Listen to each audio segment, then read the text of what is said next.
I was thinking about today and I was thinking about this meeting. మరి ఈ meeting విషయమై నేను ఆలోచిస్తూ ఉన్నాను, ఇంకా కొన్ని విషయాలు నేను ఆలోచిస్తూ ఉన్నాను. And I started realizing that God is calling each of us to maturity.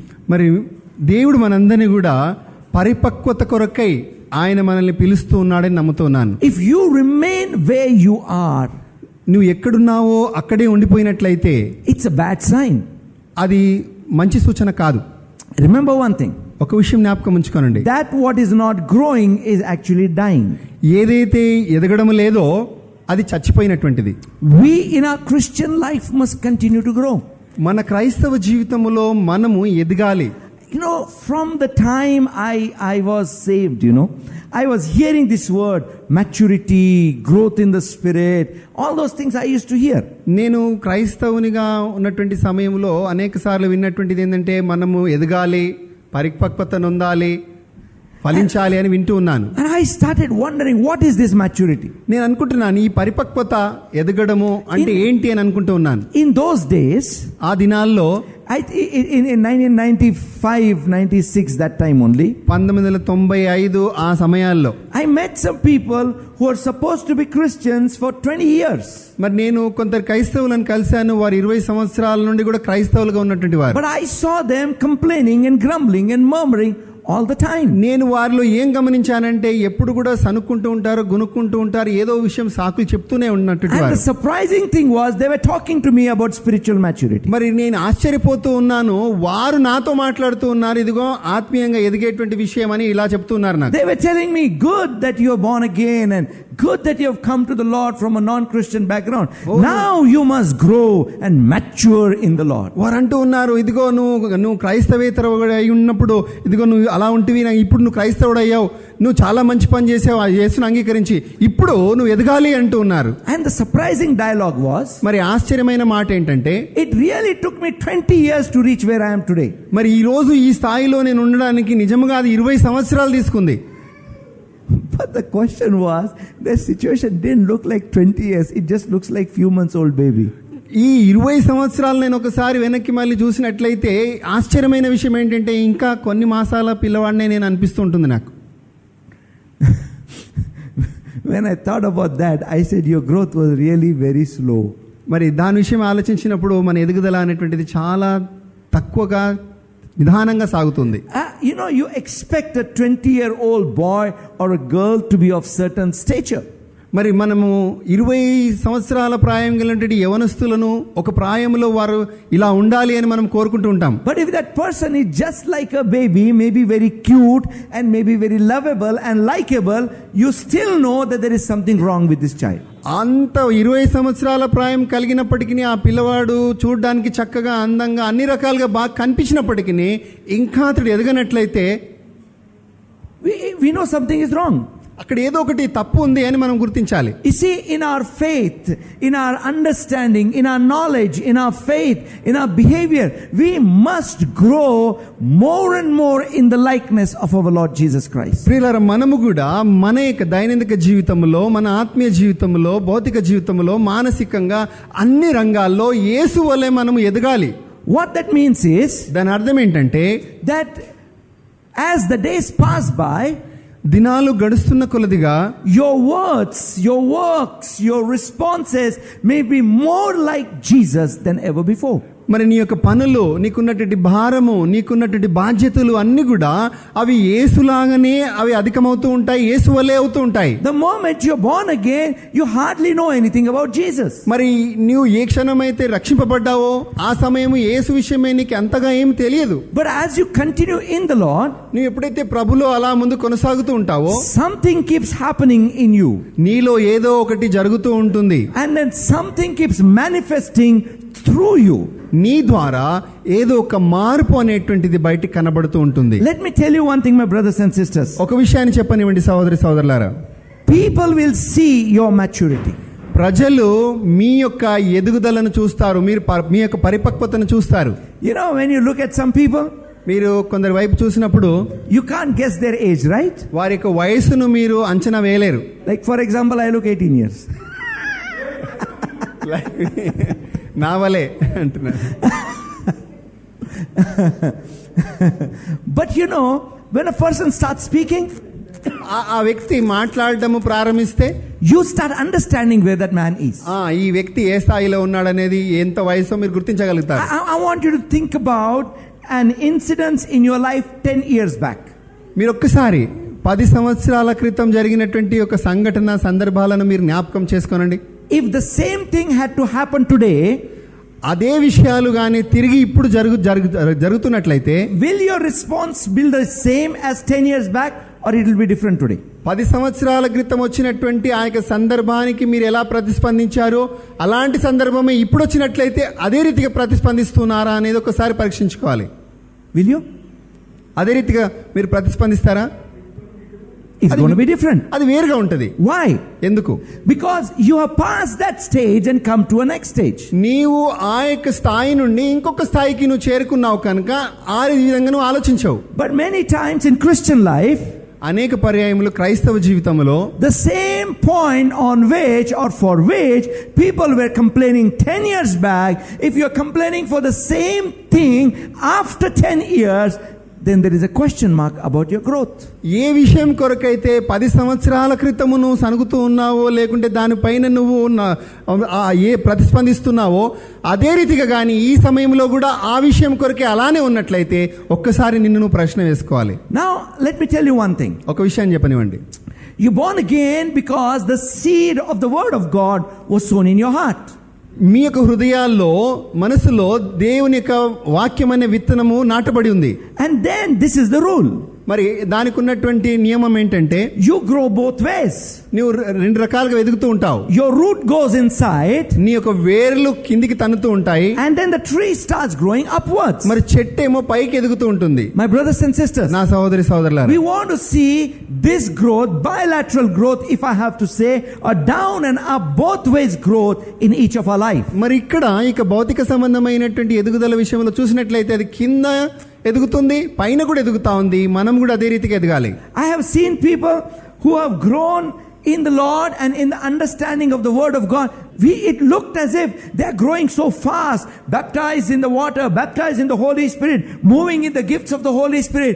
Wonderful, wonderful, wonderful, wonderful, wonderful, and then within no time blunderful. వారు ఎంతగా మంచిగా రక్షింపబడతారు అంటే నా నీటి బాప్తిసం తీసుకుంటారు, అభిషేకం తీసుకుంటారు, ఎన్నో ఆత్మ ఫలాల్లో ఫలిస్తారు, మరి వరములలో ఫలిస్తారు, బాగా ఎదిగిపోతుంటారు. కొన్ని క్షణాల్లోనే మళ్ళీ కింది పడిపోయినట్టు. They are not in the Lord today. వారు ఈ రోజు ప్రభువులో లేనటువంటి వారై ఉన్నారు. I mean, why is it happening? అది ఎందుకు జరుగుతా ఉంది? Because their maturity only looked upwards, nothing actually went downwards. వారి ఎదుగుదల అనేటువంటిది కేవలం పైకి మాత్రమే కనబడుతుంది కానీ ఆ లోపల వారు ఎదగడం లేదు. You know, I just want to talk to you few things about the spiritual maturity. నేను ఈ యొక్క ఆత్మీయ పరిపక్వత అనే దానిపైన కొన్ని విషయాలు నేను మీతో మాట్లాడనే ఉన్నాను. I have with me a big study I have prepared about that. దాని కొరకే చాలా పెద్దగా నేను ఒక అంశాన్ని తీసుకొని ఉన్నాను. But I'm not going to talk to you all of those things. అవన్నీ నేను మీతో మాట్లాడను. But I just want the Holy Spirit to flow in our midst so that today may be an ignition within us to grow more towards the maturity in the spirit. మరి ఈ దినమందు మీరు యొక్క వర్తమానం వింటున్న కొలదిగా మీరు మీలో పరీక్షించుకుంటూ లోపల మీరు పరీక్షించుకొని ఇంకా ఎదగాలనేటువంటి ఆలోచనతో నేను ఉన్నాను. You know, sometimes people come to me and pray, brother, please pray for me, I want to grow in the spirit. మరి కొందరు వచ్చి నాతో అంటూ ఉంటారు, సహోదరుడా నేను ఇంకా ఆత్మీయంగా బాగా ఎదిగేటట్టు నా కొరకు ప్రార్థన చేయమని అంటారు. I said, my brother, if I pray, I will grow in the spirit, not you. సహోదరుడా నేను ప్రార్థన చేస్తే నేను ఆత్మలో ఎదుగుతాను కానీ నువ్వు కాదు అని అంటాను. If you want to grow in the spirit, నీవు ఆత్మలో ఎదగాలనుకున్నట్లయితే you need to do something. నీవేదో చేయాలి. There needs to be change in your life. నీ జీవితంలో మార్పు రావాలి. You know one thing brother Anil told about prayer. మరి అనిల్ బ్రదర్ ఒక విషయం చెప్పారు, ప్రార్థన. Remember, you know how you depend upon the Lord in your day to day life is going to tell a lot about you. మరి నీ దైనందిక జీవితంలో ఎలా దేవుని పైన నువ్వు దినదినము ఆధారపడుతున్నావు, సమయం ఆధారపడుతున్నావు అనే దానిపైనే ఆధారపడి ఉంది. You see, our life changes. మన జీవితాలు మారుతుంటాయి. The way we look at the things changes. మనము చూసే విధానం మారుతుంది. But what we desire, that change that comes may be by the Spirit of God and not the spirit in the world. మనం ఎలా కోరుకుంటామంటే ఈ దేవుని యొక్క ఆత్మ వలన మనం ఎదగాలనే కోరుకునే వాళ్ళం కానీ ఈ లోకంలో ఉన్నటువంటి ఆత్మ వలన కాదు. I'll tell you, here in this place there are some people I know, they have gone through in their life more than many of us can ever imagine. మరి నాకు తెలుసు ఈ యొక్క స్థలములో ఉన్నటువంటి వారు కొందరు వారి యొక్క జీవితంలో ఎవరు ఎదుర్కోలేనటువంటి భయంకరమైనటువంటి పరిస్థితులను ఎదుర్కొని ఈ రోజు ఇక్కడ నిలబడి ఉన్నారు. But still never complained against God, never doubted God. కానీ అయినను దేవుని ఎప్పుడు అనుమానించలేదు, దేవుని ఎప్పుడు కూడా సనుక్కున్నటువంటి వారు. You know, I was thinking about what is the greatest sign of faith or spiritual maturity. మరి ఆత్మీయ సంబంధమైనటువంటి అధికమైనటువంటి ఎదుగుదల అంటే ఏంటి? You know, I've heard some people saying, if when you mature in the Spirit, when you're growing in faith, you will see financial growth. You will see great miracles in your life. ఓ నువ్వు ఆత్మీయంగా ఎదుగుతున్నావు అనే దానికి సూచనగా ఇదిగోని ఆర్థిక పరిస్థితి బాగా ఫలించడము లేకపోతే ఇంకేదో వృద్ధి చెందడం అనేటువంటిది కొందరు చెప్తూ ఉంటారు. I mean, I agree that could be there. బహుశా అది కూడా ఉండవచ్చు, దాన్ని కూడా అంగీకరిస్తాను. Have you ever read a book of Hebrews chapter 11? ఎప్పుడైనా మీరు హీబ్రూలకు రాసిన పత్రిక 11వ అధ్యాయం చదివారా? Hebrews chapter 11 is a book full of the heroes of faith. మరి ఈ యొక్క హెబ్రీయులకు రాసిన పత్రిక 11వ అధ్యాయంలో విశ్వాస వీరుల అనే పట్టికగా పిలువబడుతుంది. Bible talks about, you know, Moses and Abraham. Bible talks about David. Bible talks about Enoch and so many men and women of God. మోషే, అబ్రహాము, ఆనోకు, దావీదు అనేకుల విశ్వాసంతో కూడినటువంటి ఒక పట్టిక ఉన్నది. He says, women received their dead raised from the life. Others were tortured, not accepting deliverance. Verse 35. 35వ వచనంలో చూసినట్లయితే ఇక్కడ స్త్రీలు మృతులైన తమ వారిని పునరుత్థానము వలన మరలా పొందిరి, కొందరైతే మరి శ్రేష్టమైన పునరుత్థానము పొందగోరి విడుదల పొందనొల్లక యాతన పెట్టబడిరి. You see, both are heroes of faith. మరి వీరందరూ కూడా విశ్వాస వీరులే. But both had a different result in their life. కానీ వారు వేరు వేరు రకమైనటువంటి అనుభవాలు కలిగినటువంటి వారు. I mean, here it talks about, you know, he says through faith they subdued, verse 33, subdued kingdoms, work righteousness, obtained promises, stop mouths of lions, and so on and so forth. Great things they did. వారు విశ్వాసం వలన రాజ్యములను జయించిరి, ఇదిగో ప్రజలను జయించిరి, వారు సింహముల బోన్ల నుండి తప్పింపబడిరి, సింహముల బోన్లో చనిపోయినటువంటి వారు అనేకులు కూడా విశ్వాస వీరులుగా ఉన్నారు. But there were people like Abraham, మరి కొందరు అబ్రహాం వంటి వారు కూడా ఉన్నారు, who is called as a father of all those who believe. మరి విశ్వాసంతో ఉన్నటువంటి విశ్వాసులందరూ కూడా తండ్రిగా పిలువబడుతున్నటువంటి God told him, your descendants be like the sand of the sea or the stars of the skies. దేవుడు అన్నాడు, ఆకాశ నక్షత్రం వలె మరి ఇసుక రేణువుల వలె నీ యొక్క సంతానం ఉంటుంది అన్నాడు. I mean, he didn't see any of those things. He did not see any of those things. అవన్నీ కూడా ఏమి చెప్పలేదు, కానీ he did not see those అవి ఏమి అతడు చూడలేదు. కానీ that does not mean that he didn't have faith. దాని అర్థం అది కాదు, అతనికి విశ్వాసం లేదని కాదు. See, God's yardstick of measuring your faith is different than man's yardstick. మరి మనుషుడు కొలత వేసేటువంటి కొలత కంటే దేవుడు కొలత వేసేటువంటి కొలత కర్ర వేరే ఉంటుంది దేవుంది. Now, greatest faith we can ever think of is the faith of Jesus. మరి ఘనమైనటువంటి గొప్ప విశ్వాసము మన యొక్క భూమి మీద చూడగలుగుతాము అంటే అది కేవలం యేసు ప్రభు యొక్క విశ్వాసం Now మాత్రమే. let us see the manifestation of the faith of Jesus. మరి యేసు యొక్క విశ్వాసం యొక్క ఆ యొక్క క్రియ ఎలా కనబడుతుందో He says, చూద్దాం. looking unto Jesus, the author and the finisher of our faith, who for the joy that was set before him endured the cross. ఇంత గొప్ప సాక్షి సమూహము మేఘం వలె మనల్ని ఆవరించి ఉన్నందున మనము కూడా ప్రతి భారమును సులువుగా చిక్కులబెట్టు పాపమును విడిచిపెట్టి విశ్వాసమునకు కర్తయు దానిని కొనసాగించువాడునైన యేసు వైపు చూచుచు మన ఎదుట ఉంచబడిన పందెములో ఓపికతో పరిగెత్తుదము. ఆయన తన ఎదుట ఉంచబడిన ఆనందము కొరకై అవమానమును నిర్లక్ష్య పెట్టి సిలువ సహించి దేవుని సింహాసనం యొక్క కుడి పార్శ్వమున ఆసీనుడై ఉన్నాడు. How did Jesus manifest his great faith? మరి ఎలా యేసు ఇంత ఘనమైనటువంటి ఆ యొక్క మార్పును కలిగినాడు? He endured the cross. అతడు సిలువను సహించినాడు. That means even though he was being put to shame, even though he was nailed to the cross, he did not doubt God. అతడు సిలువకు మేకలతో కొట్టబడినప్పటికీ, అతడు ఎంతో పరచబడినప్పటికీ అతడు దేవునికి మంచితనాన్ని అనుమానించలేదు. He had all the reasons to complain and grumble and murmur. మరి ఆయన సనుక్కోవడానికి గునుక్కోవడానికి ఎన్నో కారణాలు అతని దగ్గర ఉన్నాయి. But he still steadfastly believed God. అయినను అతడు స్థిరముగా దేవుని అతడు నమ్మాడు. You see, do you see Jesus unstable anywhere? యేసు ఎక్కడైనా తడబడినట్లుగా గానీ ఎక్కడైనా పడిపోయినట్లుగా మీరు చూసారా? Do you see Paul unstable anywhere? ఎక్కడైనా పౌలు పడిపోయినట్లుగా కనబడ్డాడా? Do you see Peter after receiving the baptism of the Holy Spirit being unstable anywhere?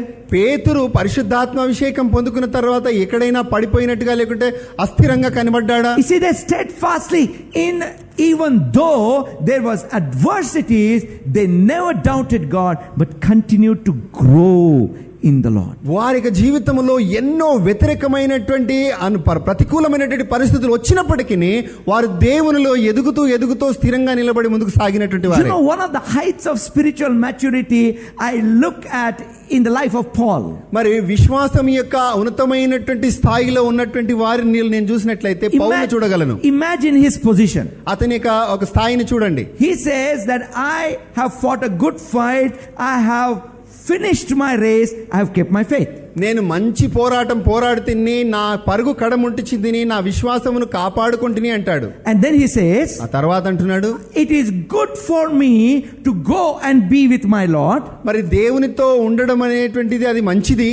But then he says, I choose to remain in this body because now I will be fruitful to you. మరి ఈ యొక్క శరీరంలో ఇంకా నేను నిలిచి ఉండాలని కోరుకుంటున్నాను, ఎందుకంటే మీరందరూ కూడా ఫలభరితంగా ఉండాలనే ఉద్దేశం. I mean, he was in a position where he was able to choose the direction of his life according to the heart of God. దేవుని హృదయానుసారంగా తన జీవితం యొక్క వైఖరిని లేదా ఆ గురిని అతడు మలుచుకొని నడిచినటువంటి వాడు. I just want to throw at you few points about the maturity. మరి యొక్క పరిపక్వత అనేటువంటి దానిపైన కొన్ని విషయాలు నేను మీకు ఇవ్వాలనుకుంటూ ఉన్నాను. I mean, though I call this as the test of spiritual maturity, ఇది ఆత్మీయ పరిపక్వతకు ఉన్నటువంటి పరీక్ష అని నేను అనవచ్చు. but then we'll go at it in a little different angle. అది ఇంకొక దిశగా మనం వెళ్దాం. Now let us see this.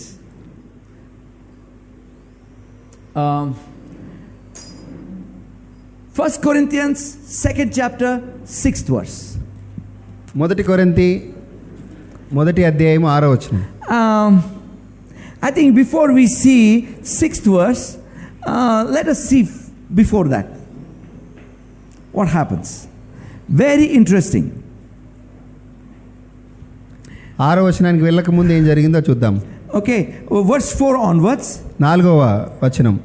My speech and my preaching were not with persuasive words of human wisdom, but in demonstration of spirit and of power, that your faith should not be in the wisdom of man, but the power of God. క్రీస్తు యేసునందు మీకు అనుగ్రహింపబడిన దేవుని కృపను చూచి మీ విషయమై నా దేవునికి ఎల్లప్పుడూ కృతజ్ఞతాస్తుతులు చెల్లించుచున్నాను. క్రీస్తును గూర్చిన సాక్ష్యము మీలో స్థిరపరచబడి ఉన్నందున ఆయన యందు మీరు ప్రతి విషయములోను అనగా సమస్త ఉపదేశములోను సమస్త జ్ఞానములోను ఐశ్వర్యవంతులైతిరి. Now, after that he kind of changes the whole tone of his speech. మరి ఆయన మాట్లాడినటువంటి మాటల యొక్క తీరునే మార్చినటువంటి వాడు. He says, however, అది ఏమైనప్పటికీ, however it's kind of a dangerous word, అది కొంచెం భయంకరమైన మాట. ఏమైనప్పటికీ పర్వాలేదు. it's like but అది కానీ అన్నట్టుగా ఉంటుంది. you are beautiful but, నువ్వు అందంగా ఉన్నావు కానీ, oh you have done this good, however you have not done this. ఓ నువ్వు చాలా మంచి పని చేశావు అయినను కానీ. And then he says, however we speak wisdom amongst those who are mature.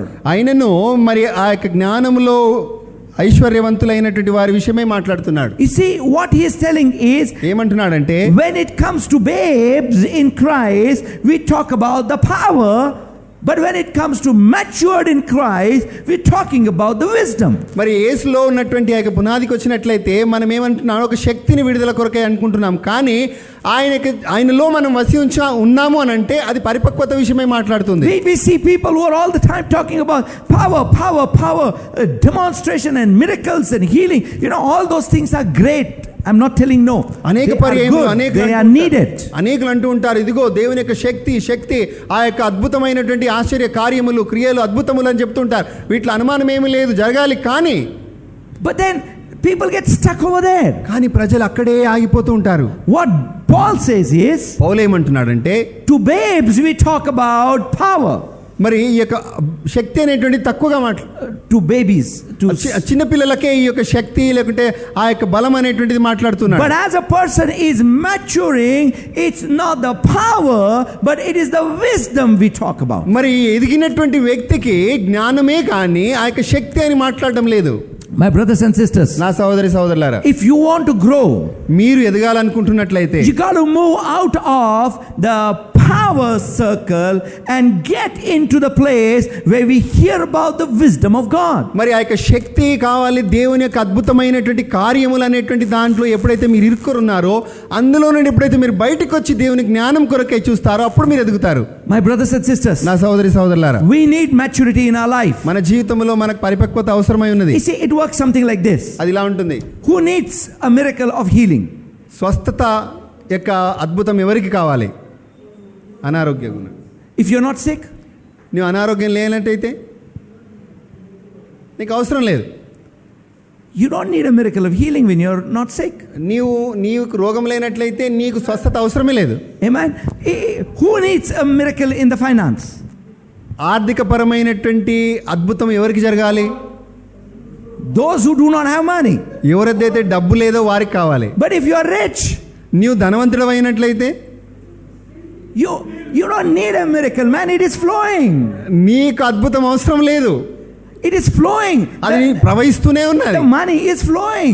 డబ్బు ధనము ప్రవహిస్తూనే ఉంది. You see, that is what I'm talking about. నేను అదే విషయం మాట్లాడుతున్నాను. Babes receive a miracle. ఇదిగో ఆ యొక్క అద్భుతములు చాలా తక్కువగా ఉన్నాయి. No, babies receive a miracle. చిన్న పిల్లలకు అద్భుతములు కావాలి. But matured flow in the realm where they don't need a miracle. కానీ ఎదిగినటువంటి వారికి అద్భుతములు అవసరం లేదు.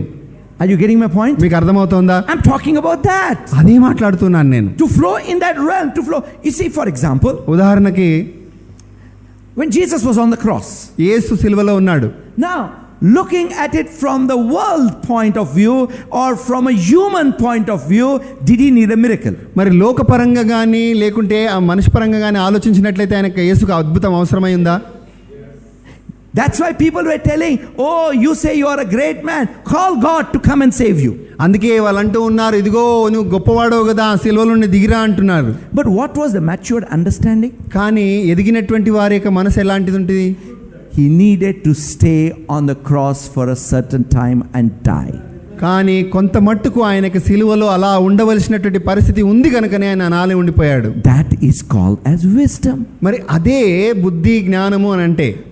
Lazarus was sick.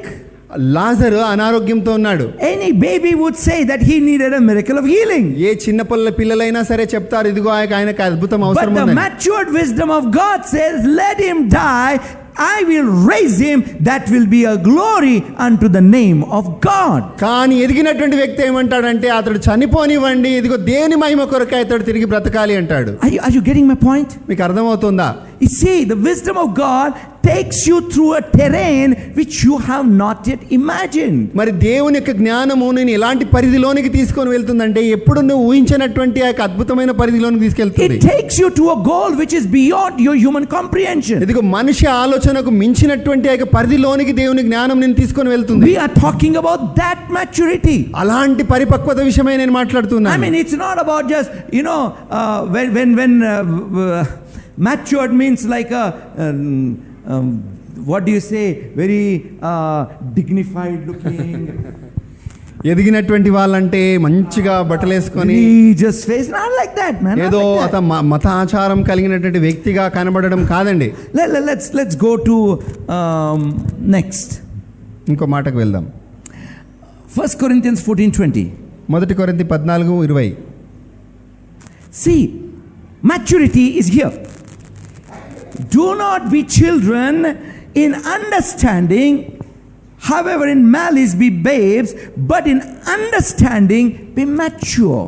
సహోదరులారా, మీరు బుద్ధి విషయమై పసిపిల్లలు కాక దుష్టత్వము విషయమై శిశువులుగా ఉండుడి, బుద్ధి విషయమై పెద్దవారలై ఉండుడి.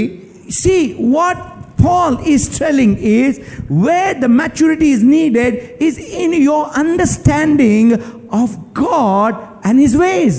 పౌలు ఇక్కడ అంటూ ఉన్నాడు, మీ యొక్క పరిపక్వత అనేటువంటిది ఎక్కడ ఆధారపడుతూ ఉంది అంటే దేవునిలో మీరు బుద్ధి కలిగి ఎదిగినటువంటి దానిలోనే ఉంది అంటున్నాడు. You see, I remember, I remember as just a baby in Christ, I condemned people. మరి నేను క్రీస్తులో చిన్న పిల్లవాడిగా నేను ఉంటున్నప్పుడు అనేక క్రైస్తవులు నేను బాగా ఖండించాను. When I see a mistake, I would I would love to go and blast that person and go and confront that person and tell you're wrong and this and that and all those kind of things. ఎవరిలోనైనా నాకు ఏదైనా తప్పు కనబడ్డప్పుడు అతన్ని వెళ్ళి బాగా విమర్శించి అతన్ని ఏదో ఒక రకంగా అతన్ని ఖండించి అతనికి తెలియజెప్పాలి, బుద్ధి చెప్పాలనేటువంటి మనస్తత్వం నాది ఉండింది. కానీ ఇప్పుడు when I see a mistake in somebody, నేను ఇప్పుడు ఎవరిలోనైనా ఏదైనా తప్పు చూస్తే I rather understand why he has made the mistake than condemn the person for that mistake. మరి ఎందుకు ఈ యొక్క తప్పు చేసినాడు అనే దాన్ని నేను గమనించి ఆ తప్పు చేసినటువంటి విధానాన్నే నేను ఖండిస్తాను, కానీ అతని కాదు. I started realizing that as much as that man has committed a mistake, even I am susceptible to committing a mistake. మరి ఆ వ్యక్తి ఎంతగా ఎలా అయితే ఆ పరిస్థితిలో తప్పు చేసినాడో అదే రీతిగా నేను కూడా ఒక పరిస్థితిలో చేసినటువంటి వాడిని చేసేవాడిని. Generally how will be the mentality of people? మనుషుల యొక్క మనస్తత్వం ఎలా ఉంటుందంటే, for example, ఉదాహరణకి I am a Christian who has a bad habit of, let us say, smoking. మరి ఒక క్రైస్తవునే నేను, కానీ నాకు పొగ తాగే అలవాటు ఉంది అనుకుందాం. Now when I meet this brother, నేను ఈ యొక్క సోదరుని దగ్గరికి వస్తున్నాను, and he also smokes. ఇతడు కూడా పొగ తాగుతాడు, అంటే సిగరెట్ తాగుతాడు. And then his wife comes and complains, Anna, Solomon is smoking. ఆమె భార్య వచ్చి ఆయన భార్య ఇంత అంటుంది, అన్నా ఇగో సోలొమన్ సిగరెట్ తాగుతాడు. So what will be my reaction? మరి నేను ఎలా ప్రతిస్పందిస్తాను? You don't worry, everybody has weaknesses. You be patient with him. Don't. అయ్యో ఏం చింతించకమ్మా, అందరికీ సమస్య, అందరికి కూడా బలహీనతలు ఉంటాయి, ఏం కాదంటాను.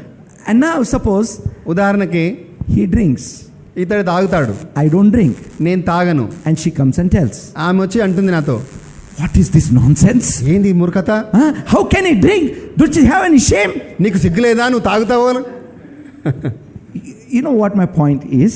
నా మాట ఏంటంటే, when I see someone with the same weakness as mine, I am compassionate towards them. మరి నాలో ఉన్నటువంటి బలహీనతలే ఇతరులో ఉన్నాయని ఎప్పుడైతే నేను గమనిస్తానో అప్పుడు ఆ యొక్క వ్యక్తి ఎడల నేను కనికరాన్ని కనపరుస్తాను. But when I see a weakness in somebody which is my strength, I condemn that person. మరి ఒకరిలో బలహీనతను చూసినప్పుడు అది నా యొక్క శక్తి ఏం చేస్తుంది, దాన్ని అధిగమిస్తుంది. No, I am strong there, so when I see him that he is weak there, I want to condemn that person. మరి ఆ యొక్క వ్యక్తి బలంగా ఉన్నాడు, నేను ఆ యొక్క స్థితిలో నేను బలంగా ఉన్నాను, నేనేం చేస్తాను, ఆ యొక్క వ్యక్తిని విమర్శిస్తూ ఉంటాను. But when I am growing in the maturity in the Lord, నేను ఎప్పుడైతే ప్రభువులో ఎదుగుతూ ఉంటానో the way I look at it is different. నేను చూసే విధానమే వేరుగా ఉంటుంది. I'm not telling that we should have weakness. I'm not telling that we should sin. I am against any kind of sin or weaknesses. But what I'm telling is, let us learn God's way of looking at things. దీని అర్థం ఇది కాదు, నేనేదో పాపం చేస్తూనే ఉండండి, పాపములోనే ఉండిపోండి అని చెప్పడం లేదు. పాపానికి నేను వ్యతిరేకినే, కానీ అతనికి బలహీనతలో మనం అతని కనికరపడాలి అనేది నేను కోరుతున్నాను. We need to help that person. ఆ వ్యక్తికి మనం సహాయం చేయాలి. Jesus came across this woman who was caught red-handed in adultery. మరి ఒక స్త్రీని, ఆ వ్యభిచారములో పట్టబడినటువంటి స్త్రీని వారు యేసు దగ్గరికి తీసుకొని వస్తారు. Imagine you meet a woman who is caught red-handed in adultery. మరి మీరు ఒక పర్యాయం అలా ఆలోచించండి, మీరు ఎవరైనా ఒక స్త్రీ వ్యభిచారంలో పట్టబడినటువంటి స్త్రీ మీ దగ్గర తీసుకొని వచ్చారు, you will at least love to tell one word, what have you done, amma? You destroyed your life, you destroyed your family, you destroyed his family. How can you do like that? మీరు ఒక్క మాట అంటారు వ్యతిరేకంగా, ఏమంటారంటే, ఎందుకమ్మా ఇట్లా చేసినావు, నీ కుటుంబాన్ని నాశనం చేసుకుంటున్నావు, నువ్వు నాశనం అయిపోయావు, ఇంకా ఎందుకు ఇలా బ్రతుకుతున్నావు అని ఒక్క మాట అయినా అనాలని ఇష్టపడుతూ ఉంటారు. అవునా? Yes, Jesus didn't say anything. కానీ యేసు అలా ఏం అనలేదు.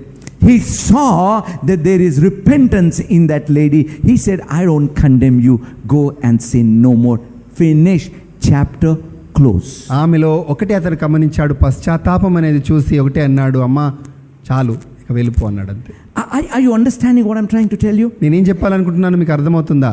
You see, as we grow in the Lord, as we start spending time in the Lord, we start thinking like God. మరి యేసులో మనం సమయం గడుపుతున్న కొలదిగా, వాక్యంతో మనం సమయం గడుపుతున్న కొలదిగా మనము యేసు వలె ఆలోచించడం ప్రారంభిస్తాము. When I talk about maturity, this is what I am talking about. నేను You start thinking like God.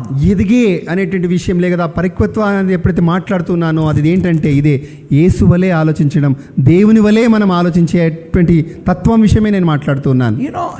You know, see, in Philippians, I went back. I don't know whether I can go back. Okay, my iPad has become a little slow. See, here Paul is talking about, I do one thing, leave what is behind, I move forward towards the goal that God has set for me. ఇక్కడ పౌలు ఏమంటున్నాడంటే అతడు వెనుక ఉన్న వాటిని మరిచి తన ఎదుట ఉంచబడినటువంటి ఆ యొక్క గురి వైపే పరిగెత్తుతూ ఉన్నాను అంటున్నాడు. Now he says, ఏమంటున్నాడంటే therefore let us as many as are mature have this mind. కాబట్టి మనలో సంపూర్ణమైన అందరము ఈ తాత్పర్యమే కలిగి ఉందాము. Now what is that mind he is talking about?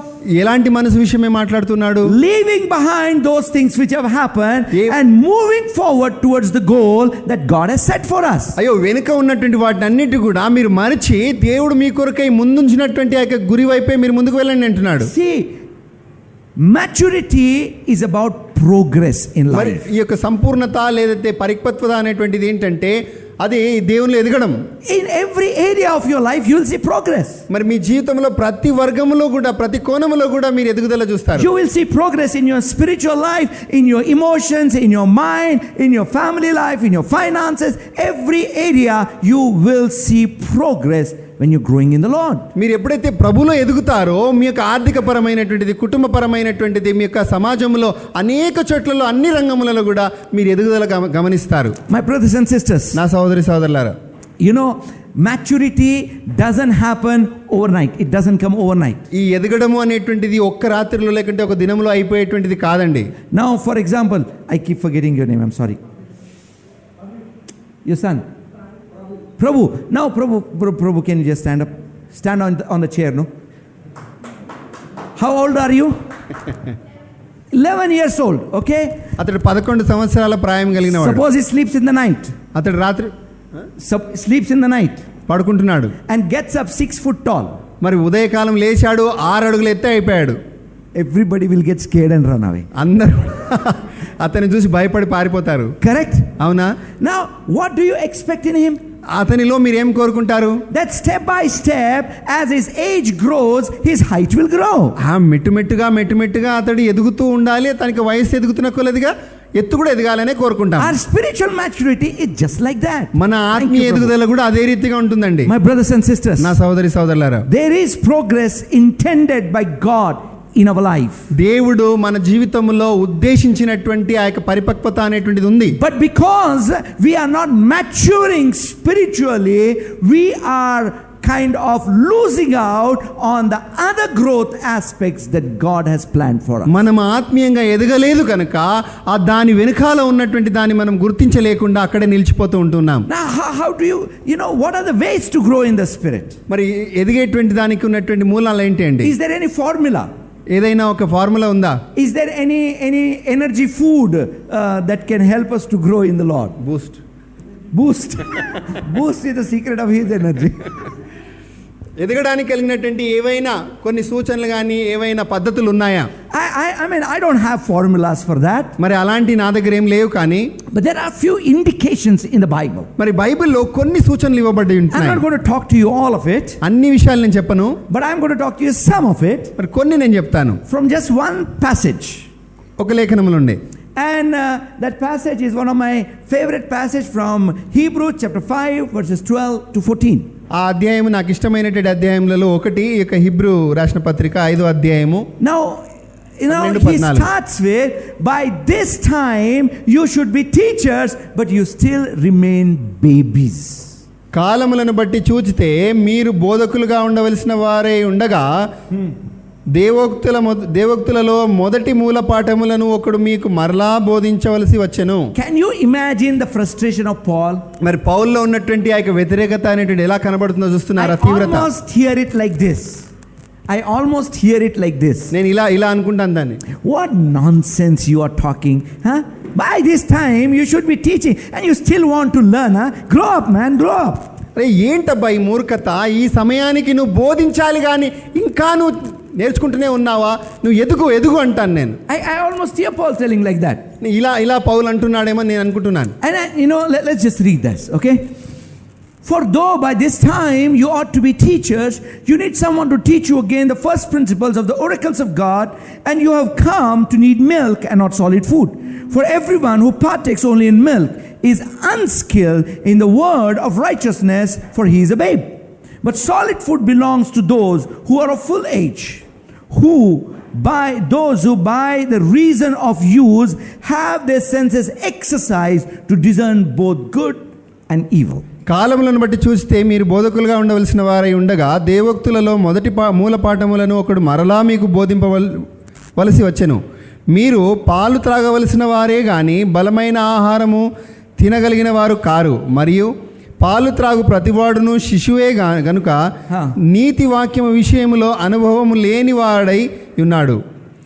వయస్సు వచ్చిన వారు అభ్యాసము చేత మేలుకీడులను వివేచించుటకు సాధకము చేయబడిన జ్ఞానేంద్రియములను కలిగి ఉన్నారు గనుక బలమైన ఆహారము వారికే తగును. I'm just going to share with you in these 2 points which will help you to grow in the Lord. ఈ భాగంలో నుండి మీరు ప్రభువులో ఎదగడానికి 2 విషయాలు నేను పంచుకుంటాను. Number 1, మొదటిది, don't drink the milk.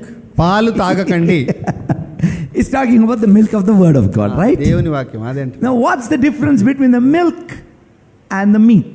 మరి దేవుని వాక్యం అనేటువంటిది నేను చెప్తూ ఉన్నాను. వాక్యముకు మరి బలమైన ఆహారము అంటే అర్థం ఏంటి? Now how do you drink milk? పాలు ఎలా తాగుతారు మీరు? ఇలా తాగి మింగేస్తారు దాన్ని. You don't chew it, right? అది మీరు నమలరు నీళ్ళని, But when it comes to meat, కానీ బలమైన ఆహారము అంటే ఒక మాంసం అనుకుందాం, you chew on it. దాన్ని ఏం చేస్తారు? బాగా నెమరు వేస్తారు. You can read the scriptures 558 times and nothing will go in your head. 555 సార్లు కూడా మీరు యొక్క బైబిల్ బాగా నమిలి మింగిన కానీ ఏమి కలగడం లేదనుకుంటున్నారు. Why I say this 500 every time, you know about scripture? నేను ఎందుకు 500 అని చెప్తున్నానంటే, in 1996 I met a man. 1996లో I met one man. ఒక వ్యక్తిని కలిశాను. He during a meeting after I finished my preaching, he came, elderly man. నేను వాక్యం బోధించడం ముగించిన తర్వాత ఆ పెద్ద మనిషి నా దగ్గరికి వచ్చాడు. And then he said, brother, please pray for me. సహోదరుడా దయచేసి నా కొరకు ప్రార్థన చేయి అంటున్నాడు. I am just a humble servant of God. నేను చాలా తగ్గింపు కలిగిన సేవకుడిని. He knelt down. అతడు మోకరించాడు. He said, brother, let me tell you before you pray. నువ్వు ప్రార్థన చేయక ముందు ఒక విషయం చెప్పని సహోదరుడా. I have read Bible more than 550 times. 550 సార్లకు మించి నేను బైబిల్ను చదివాను సహోదరుడా. From page 1 to page last, that is my only hobby, brother. మరి మొదటి పేజీ నుండి ఆఖరి పేజీ వరకు ఇన్నిసార్లు చదివాను, అది నాకు చాలా ఇష్టం బ్రదర్ అన్నాడు. Brother, God has not helped me when I need it. God has not helped me when I need it. మరి నా అవసరత ఉన్నప్పుడు దేవుడు నాకు సహాయం చేయలేదు సహోదరుడా. I am in a desperate situation. చాలా తీవ్రమైన పరిస్థితిలో ఉన్నాను. I don't have faith, brother. నాకు విశ్వాసం లేదు. I mean, what is the use of 550? 550 సార్లు చదివేటువంటి దానికి అర్థం ఏంటి మరి? I mean, no use, right? ఏం అవసరమే లేదు. He just drank the milk. అతడు కేవలం పాలు తాగాడు అంతే. Day in and day out on milk. దివారాత్రములు కేవలం పాలే తాగుతూ ఉన్నాడు. 25 years old and only drinking milk. 25 అనుకో భయ్. 25 సంవత్సరాలు గడిచింది కానీ ఇంకా పాలే తాగుతున్నాడు. He has not yet touched the meat. ఇంకా అతడు ఆ యొక్క మాంసమును తాకలేదు. You see, when you want to eat the meat of the word of God, మీరు ఎప్పుడైతే దేవుని యొక్క వాక్యమును మీరు తాకాలనుకుంటారో you chew on it, you meditate on it, you think about it day in and day out. You research about it, you study about it, you ask the Holy Spirit about it. దీవారాత్రములు దాన్ని బాగా నమ్మలండి, దాన్ని నెమరు వేయండి, దాన్ని ధ్యానించండి, దాన్ని పరిశోధించండి. అందులో దివారాత్రం పరిశుద్ధాత్మ యొక్క సన్నిధిని మీరు కనుగొనండి. You know, I have come to this conclusion. నేను ఈ యొక్క అంతంలో ఈ విషయానికి వస్తున్నాను. It's not about how much of Bible you read. నువ్వు ఎంతగా బైబిల్ చదివావు అనేటువంటిది కాదు, కానీ What is important is how much time of quality time you spend thinking about the word of God. దేవుని యొక్క వాక్య విషయమే ఆలోచిస్తూ ఎంతగా నువ్వు ఆ యొక్క తీవ్రమైనటువంటి సమయమును నువ్వు గడిపావనేది ముఖ్యమైనటువంటిది. Let that word of God go on like a background music in your head, on and on and on and on and on and on and on and on. మరి కొంచెం మ్యూజిక్ ఎలా వెనకాల నడుస్తూ ఉంటాయో అలా మీ యొక్క మనసులో నిరంతరం కూడా ఆ వాక్య ధ్యానం అలా జరుగుతూనే ఉండాలి. When you're working, when you're sleeping, when you're eating, when you're drinking, when you're talking, when you're discussing, all the time background is word of God, word of God, word of God, word of God. మరి నువ్వు నడుస్తున్నప్పుడు, కూర్చున్నప్పుడు, నువ్వు తింటున్నప్పుడు, నువ్వు తాగుతున్నప్పుడు, నువ్వు పని చేస్తున్నప్పుడు, నువ్వు ఆలోచిస్తున్నప్పుడు ఎప్పుడు కూడా అదే దేవుని యొక్క వాక్యమే నీలో అలా వెనకాల జరుగుతున్నటువంటి మ్యూజిక్ వల్లే సాగుతూనే ఉండాలి. Hallelujah. Hallelujah. You ask my wife so many times, I have woken her up in the middle of the night, explained to her the revelation I got and was confident that I don't need to remember.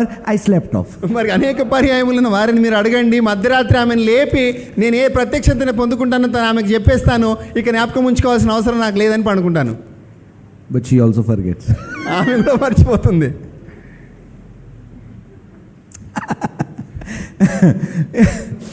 You know, but the word of God must go on continuously. దేవుని యొక్క వాక్యం మీలో నిరంతరముగా అలా సాగుతూనే ఉండాలి. Okay, and the second important thing here, రెండో ప్రాముఖ్యమైన విషయం, you see, he says in last, if you see, those who by the reason of use have their senses exercised. అయితే ఇక్కడ మేలు కీడులను వివేచించుటకు సాధనములు చేయబడిన జ్ఞానేంద్రియములు కలిగి ఉన్నారు గనుక బలమైన ఆహారము కావాలను. You know, I want you to gone back. I want you to think about this word, exercise. సాధకములు అనేటువంటి మాట. What do you exercise? మీరు దేన్ని సాధకం చేస్తారు? You exercise your senses. మీ జ్ఞానేంద్రియములకు మీరు పని పెట్టాలి. How do you exercise? ఎలా మీరు పని పెడతారు దానికి? By the reason of use. By using it, you exercise your senses. దాన్ని వాడడం వలననే దాన్ని మీరు పనిలో పెట్టగలుగుతారు. Now let me tell you one thing. ఇంకో విషయం చెప్పనివ్వండి. You see, can you recognize the people who regularly exercise? Exercise చేసేవారిని మీరు గుర్తించగలుగుతారా? రోజు ఎక్సర్సైజ్ చేసే వాళ్ళని. Can you? How is one of the ways you can make out? మరి ఎక్సర్సైజ్ చేస్తున్నాడు ఈ వ్యక్తి అని చెప్పడానికి అతన్ని చూడగానే ఎలా గుర్తుపడతారు మీరు?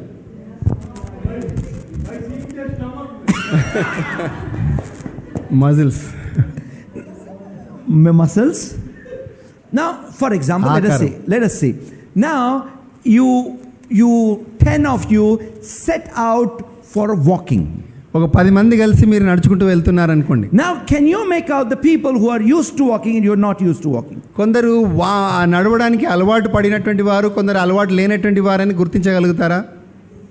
Yes. Now, people who are not used to walking, మరి నడవడానికి అలవాటు లేనటువంటి వారు what will happen? ఏం జరుగుతుంది? They will start with everybody same. వారందరితో కూడా కలిసి ఒకేలాగా ముందుకు నడుస్తారు. You know, they slow down. వారు నెమ్మదైపోతారు. Some of them they stop. కొందరు ఆగిపోతారు. What does that mean? దాని అర్థం ఏంటి? They are not used to walking. వారికి నడకకు అలవాటు లేదు. There are certain spiritual exercises. కొన్ని ఆత్మీయ సంబంధమైనటువంటి పనులు కూడా ఉన్నాయి. And there are certain, say for example, let me tell you. ఉదాహరణకి worship. ఆరాధన. Worship is a spiritual exercise. మరి ఆరాధన అనేటువంటిది అది ఆత్మీయ సంబంధమైనటువంటి ఒక పని అయినది. In the church, మరి యొక్క ఆలయంలో when the worship leader says, "Let us worship the Lord," మరి ఇక్కడ ఉన్నటువంటి అర్చకుడు ఏమంటాడంటే ఇదిగో ఇలా మనమందరం కూడా ఆరాధన చేద్దాం రండి అంటాడు. Within 2 minutes you know the people who are used to worshiping God regularly and who are not. అప్పుడే 2 నిమిషాలనే గుర్తుపట్టవచ్చు ఎవరు ఎప్పుడు ఆరాధిస్తారు ఎప్పుడు ఆరాధించారు అనేటువంటిది గుర్తుపట్టవచ్చు. Those who are not used to worshiping, ఆరాధనకు అలవాటు లేనటువంటి వారు, they will start worshiping hallelujah. అలా అయిపోతారు అలవాటు లేనటువంటి వాళ్ళు. But when you used to worshiping, మరి ఆ ఆరాధనకు అలవాటుగా ఉన్నటువంటి వారు ఎలా ఉంటారంటే many times you will go ahead, right? ముందుకు వెళ్ళిపోతూ ఉంటారు. I love to worship God. నేను దేవుని ఆరాధించే విషయం నాకు చాలా With my ఇష్టం. beautiful voice and singing skills. నా అద్భుతమైనటువంటి స్వరంతో నేను ఆరాధిస్తాను. And when the worship goes on, I forget myself. నేను ఆరాధన జరుగుతున్నటువంటి సమయంలో నన్ను నేనే మర్చిపోతాను. And I remember, in my previous church, when the choir is worshiping, I would join with the worship. మరి ఇంతకు ముందు ఉన్నటువంటి ఆ చర్చ్లో నేను ఆ వారితో పాటు కలిసి ఆరాధించేవాడిని. And Pastor Sinha would come and say, Sushrat. Pastor Sinha గారు అనేవారు, సుశ్రత్ కొంచెం ఆగు, కొంచెం exercise, man. ఎక్సర్సైజ్ అని చెప్తుంటుంది. You see, prayer. ప్రార్థన. See, when we sit down for a prayer, a long time of prayer, you will know people who are used to praying and who are not used to praying. మరి ప్రార్థన విషయంలో కొందరు ఉంటున్నప్పుడు ఎవరు ఎక్కువగా ప్రార్థనకు అలవాటుగా ఉన్నటువంటి వారు ఎవరు కారు అనేటువంటిది మనం గమనించవచ్చు. You can make out just like that. అలా చూసి గమనించి చెప్పవచ్చు. Your endurance will tell how much time you are spending on spiritual exercises at home. మీ యొక్క సహనాన్ని బట్టి మీరు ఇండ్లలో ఎంతగా ఆత్మ సంబంధమైనటువంటి పనిలో మీరు నిమగ్నమై ఉన్నారనేటువంటిది గుర్తుపట్టి చెప్పవచ్చు. Amen. Hallelujah. Hallelujah. You see, my brothers and sisters, నా సహోదరి సహోదరులారా, we must regularly engage in spiritual exercises at home.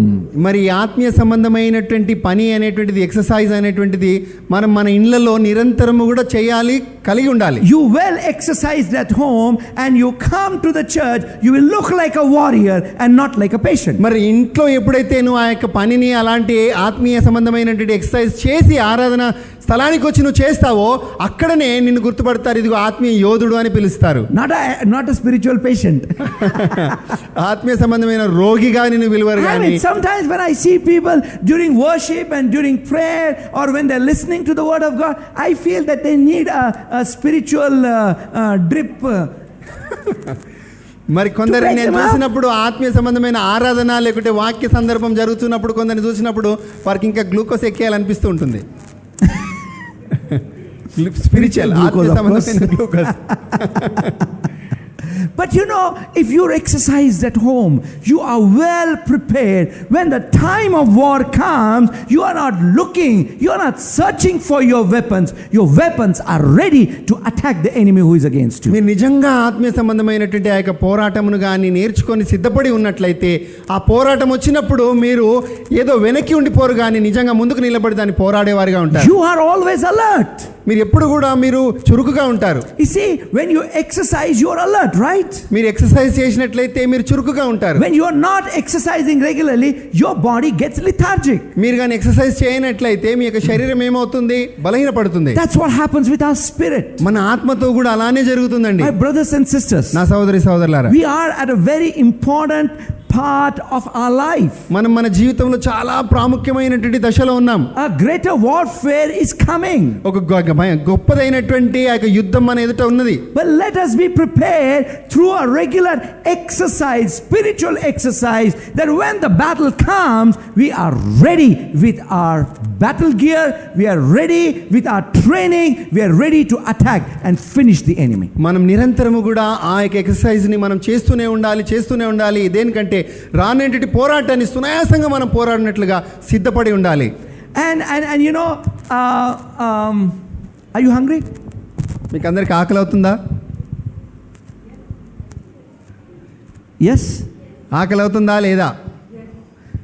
Okay. No. So you want to stay hungry or you want to eat quickly? Okay. when my wife says eat quickly, I better give her. Huh? You didn't say, huh? Anyway, I want to put forth for you few tests which will let you know how matured you are in the spirit. కొన్ని పరీక్షలు అనేటువంటివి ఎలా ఉంటాయో అవి మీ ముందు పెడతాను నేను. ఆ సమయంలో మీ యొక్క పరిపక్వత అనేటువంటిది బయటికి తెలుస్తుంది. You know what I'm going to give in your hand is like a double-edged sword. నేను రెండంచులు గల ఖడ్గాన్ని మీ చేతికి ఇస్తున్నాను. You can judge the person in front of you how matured he or she is, and at the same time you will know for yourself where you stand. మరి మీ ఎదుట ఉన్నటువంటి వ్యక్తి ఎంతగా ఆత్మీయంగా ఎదిగి ఉన్నాడనేటువంటిది కూడా మీరు గుర్తించవచ్చు. మిమ్మల్ని మీరు కూడా పరీక్షించుకొని గుర్తించవచ్చు. We just go quickly through all these things. త్వరగా దీనిలోకి వెళ్దాము. So the test of spiritual righteousness, ఆత్మీయ spiritual maturity. నీతి సంబంధమైనటువంటి పరీక్ష. Three tests. 3 పరీక్షలు. Test of righteousness, నీతి సంబంధమైన పరీక్ష, test of thanksgiving, కృతజ్ఞత సంబంధమైన పరీక్ష, and the test of patience. సహన సంబంధమైనటువంటి పరీక్ష. You examine anybody on these 3 things, ఎవరినైనా మీరు ఈ 3 విషయాల్లో పరీక్షించినట్లయితే you will know whether that person, or you can literally measure the maturity of that person. మరి ఆ యొక్క వ్యక్తిని మీరు కొలత వేసి చెప్పవచ్చు ఈ వ్యక్తి ఎంతగా ఎదిగినటువంటి వాడు అనేది. Now let us go further. ముందుకు వెళ్దాం. Quickly we'll go. త్వరగా. When we talk about test of righteousness, మరి నీతి విషయమైనటువంటి పరీక్ష అన్నప్పుడు you ask 3 questions. 3 ప్రశ్నలు అడగండి. Okay, or rather you examine on 3 points. 3 విషయాల్లో మీరు పరీక్షించండి. Now, number 1, మొదటిది how you understand the righteousness of God. దేవుని యొక్క నీతి అంటే నువ్వు ఎలా అర్థం చేసుకుంటూ ఉన్నావు. Number 2, రెండవది applying the righteousness of God. దేవుని యొక్క నీతిని నీ జీవితంలో అన్వయించుకోవడం. And number 3, మూడవది practicing the righteousness of God. దేవుని యొక్క నీతిని నీతి విషయమైన పనిని నువ్వు కలిగి ఉండడం. Let me repeat once again. మరొకసారి చెప్పనివ్వండి. Understand the righteousness of God, మరి దేవుని యొక్క నీతిని అర్థం చేసుకోవడము, then apply the righteousness of God, దేవుని యొక్క నీతిని అన్వయించుకోవడము, and practice the righteousness of God. దేవుని యొక్క నీతి అనేటువంటి ఆ యొక్క క్రియను కలిగి ఉండడం. Now to tell you quickly about it, త్వరగా చెప్పాలి అంటే you see how, to what extent you understand book of 2 Corinthians 5:21, that he who knew no sin became a sin for us, that we might become righteousness of God in Christ Jesus. మరి కొరింథీయులకు రాసినటువంటి 2వ పత్రిక 2:5-21లో ఉన్నటువంటి వాక్య భాగాన్ని చూసి మీరు ఎలా గ్రహించుకోగలుగుతూ ఉన్నారు. You see what happens is okay, I think you can maybe try to take down the notes if you want to. It talks about you don't move in the righteousness that comes by your own deeds. మరి మీ స్వక్రియల చేత వచ్చేటువంటి నీతిలో మీరు కొనసాగలేదు. You are called righteousness by God not because of what you have done, but because what Jesus has done on the cross. మరి మీరు మీ స్వక్రియను బట్టి లేకుంటే స్వనీతిని బట్టి మీరు సాగడం లేదు, కానీ సిలువలో యేసు మీ కొరకే ఇది చేశాడో ఆ నీతిని బట్టి మీరు సాగుతూ ఉన్నారు. See, so you claim nothing because of what you have done. You claim everything because of what Jesus has done. మీరేం చేశారో మంచి పనులు వాటిని బట్టి మీరు ఏవైనా విషయాలను స్వతంత్రించుకోవడం లేదు, కానీ యేసు సిలువలో చేసినటువంటి కార్యాన్ని బట్టి మీరు అనేకమైనటువంటి విషయాలను స్వాతంత్రించుకుంటున్నారు. The moment a person start talking about I deserve better, I deserve this, I don't deserve that, you must understand he has not understood the righteousness of God. ఏ క్షణమైతే ఒక వ్యక్తి అంటాడో ఇదిగో ఇది పొందుకోవడానికి నేను అర్హుడను, ఇది చేయడానికి నేను అర్హుడను, యోగ్యుడను అని తన స్వనీతిపై ఆధారపడతాడో అప్పుడు మీరు గుర్తించవచ్చు ఈ వ్యక్తి ఎదగలేదు అని. Because see, there are 2 words. 2 వచనాలు ఉన్నాయి, grace and mercy. మరి కృప కనికరము. Under the grace you receive what you don't deserve. మరి ఏదైతే నీకు అర్హత లేదో అది కృపలో నువ్వు పొందుకుంటావు. Under mercy you do not receive what you deserve. మరి ఏదైతే నీకు అర్హత లేదో అది నువ్వు కనికరం. Under mercy you do not receive what you deserve. నీకు ఏం అర్హత ఉంది అది నువ్వు పొందుకోవు. నీకు అర్హత ఉంది కానీ అది నువ్వు పొందుకోవు. ఫర్ ఎగ్జాంపుల్ ఉదాహరణకి we all deserve punishment, మనం అందరికి కూడా శిక్ష అవసరమై ఉన్నది. but because of mercy we don't receive it. కనికరం ఉంది కనుక మనము ఆ యొక్క శిక్షను పొందుకోలేం. We do not deserve salvation, మనకు రక్షణ అనేటువంటి దానికి అర్హత లేదు. but because of grace we receive salvation. మనం కనికరం మనం పడుతున్నాం కనుకనే మనం పొందుకుంటున్నాం. In other words, in ఇంకో మాటలో, Christ Jesus you do not receive what you deserve, you receive what Jesus deserves. కానీ క్రీస్తు యేసులో దేనికైతే నువ్వు అర్హుడవో అది నువ్వు పొందుకుంటలేవు, కానీ ఆయన చేసినటువంటి కార్యాన్ని బట్టి నీవు పొందుకోవాల్సింది ఆయన ద్వారా పొందుకుంటూ ఉన్నావు. And then when we come to applying the righteousness of God, మరి దేవుని యొక్క నీతిని మనం అన్వయించుకోవడం ఎలా అంటే, you know, when a person applies that righteousness of God, మరి దేవుని యొక్క నీతిని ఒక వ్యక్తి అన్వయించుకుంటున్నాడు that అంటే person will be free from condemnation. అతడు ఆ యొక్క శిక్షా విధి నుండి తప్పింపబడినటువంటి వాడు. Ayyo, I am such a sinner. I did this 5 years back. I did that 2 minutes back. I did that 15 years back. How can I go in the presence of అయ్యో God? నేను గత కొన్ని సంవత్సరాల క్రితం ఈ పాపం చేశాను, కొన్ని గంటల క్రితం ఇది చేశాను, కొన్ని నిమిషాల క్రితం ఈ పాపం చేశాను, ఎలా నేను దేవుని సన్నిధికి వెళ్ళగలను అనుకుంటూ You know, ఉంటాను. one day at 2 a.m. in the morning, there was a knock on our door. మరి ఉదయకాలం 2 గంటలకు మా ఇంటి తలుపు ఎవరో తడుతున్నారు. One young lady took an auto and came to our house. మరి ఒక యవనస్తురాలు ఆటో తీసుకొని మా ఇంటి దగ్గరికి వచ్చింది. And then, you know, Nina was asking her, what happened? Why have you come? మరి నేను అడుగుతా ఉండి, మీరు ఎందుకు వచ్చారు నా దగ్గరికి అని. You see, that girl, you know, when she was at home, she was convicted of some mistake that she had committed maybe 1-2 years back. మరి ఆమె ఇంట్లో ఉన్నప్పుడు ఆమె గత ఒక 2 సంవత్సరాల క్రితం ఏదైతే తప్పు చేసిందో ఆ విషయంలో తను ఒప్పుకోలు తనకు కలుగుతా ఉంది. And then she, you know, one program was coming on TV. టీవీలో ఒక కార్యక్రమం వస్తూ ఉంది. She called up those people. వారికి ఫోన్ చేసి చెప్పింది. And that person, whoever was there, she said, I want to confess that I committed adultery 2 years back. మరి 2 సంవత్సరాల క్రితం నేను చేసినటువంటి వ్యభిచారమును బట్టి నేను పశ్చాత్తాపడుతూ ఉన్నాను, అది ఒప్పుకోవాలని నేను అనుకుంటూ ఉన్నాను అని ఆమె ఫోన్లో చెప్పింది. That person says, such a terrible person you are. I don't even feel like talking to you. You are almost 1 foot in grave, no, 1 foot in hell. Don't even talk to me. How could you call up for prayer? మరి ఆ యొక్క వ్యక్తి ఫోన్లో ఆమెతో అంటున్నాడు, అయ్యో నీతో మాట్లాడడానికి కూడా నాకు ఇష్టం అవ్వట్లేదు, నువ్వు ఎంత భయంకరమైనటువంటి పని చేశావు, నీ యొక్క అడుగు ఇప్పుడు నువ్వు నరకంలో పెట్టినటువంటి దానవు, నువ్వు నాతో మాట్లాడుకో అని అన్నాడు. That girl was gone case in suitcase. మరి ఆ యొక్క అమ్మాయి పూర్తిగా తన పని అయిపోయింది. She didn't know what to do. ఏం చేయాలో తనకు తెలియదు. She just opened the door and walked out. ఆమె తలుపు తెరుచుకొని వచ్చేసింది. That means early morning 1 o'clock from her house. మరి ఉదయకాలం 1 గంటకు నడుచుకుంటూ వచ్చింది. She got into an auto. ఆమె ఆటోలో ఎక్కింది. And told that you go to Kanajiguda. ఆమె కానాజిగూడకు వచ్చింది. That fellow didn't even know where is Kanajiguda. ఆ వ్యక్తికి కూడా తెలియదు కానాజిగూడ ఎక్కడనో. That time, you know, thank God that, you know, for the protection of God, somehow she reached our house. ఏదో ఒక రకంగా ఆమె మా ఇంటికి చేరుకుంది. You see, what the devil would like to do is put you continuously under condemnation. సాతానుడు ఎప్పుడు కూడా నీపైన నింద మోపుతూనే ఉంటాడు, వాడి But పని when అది. you apply the righteousness of God, you know that your sins are washed away. ఎప్పుడైతే నువ్వు ఆ యొక్క దేవుని యొక్క నీతిని నువ్వు అన్వయించుకుంటావో నీవు ఆ యొక్క పరిశుద్ధమైన రక్తంలో కడగబడినటువంటి వాడు. So you know, you will be free from condemnation. How much you're condemning yourself will actually tell how you are applying the righteousness of God in your life. మరి ఆ యొక్క నింద, ఆ యొక్క ఏదైతే ఆ యొక్క విమర్శ ఉందో దాని నుండి నువ్వు బయటికి రావాలి అంటే ఆ యొక్క నీతిని నువ్వు ఎంత ఎక్కువగా నువ్వు అన్వయించుకోవాలి. The third very important point comes about it is, మరి ఇంకొక మూడో విషయం ఏంటంటే, practicing the righteousness of God. మరి దేవుని యొక్క నీతిని విషయమై పని కలిగి ఉండడం. You know, you may say, I am the righteousness of God, and continue to do all the things which are against the word of God, then you are lying. మరి నేను దేవుని యొక్క నీతిని పొందుకున్న నీతిమంతుడనై ఉన్నాను, దేవుని యొక్క వాక్యమునకు విరుద్ధంగా నేను ఏది కూడా చేయను అని ఎప్పుడైతే చేయను అని అంటావో అది నువ్వు అబద్ధం చెప్తున్నట్లుగా. See, when you say your righteousness of God, నువ్వు ఎప్పుడైతే దేవుని నీతి అని నిన్ను నువ్వు చెప్తావో, you must practice what is right in the sight of God. మరి దేవుని దృష్టిలో ఏది సత్యమో అది మంచిదో అది నువ్వు చేస్తూ ఉండాలి. Amen. Amen. Now some people may, you know, he says over here, you know, whoever abides in him does not sin. మరి ఇక్కడ ఒక మాట అంటున్నాడు, ఎవరైతే ఆయనకు లోబడి ఉంటారో వారు పాపం చేయరు అంటున్నాడు. And then he says that do not be deceived, he who practices righteousness is righteous. మరి ఎవరైతే నీతిని అనుసరించి నడుస్తూ ఉంటారో వాడు నీతిమంతుడిగా పిలువబడతాడు.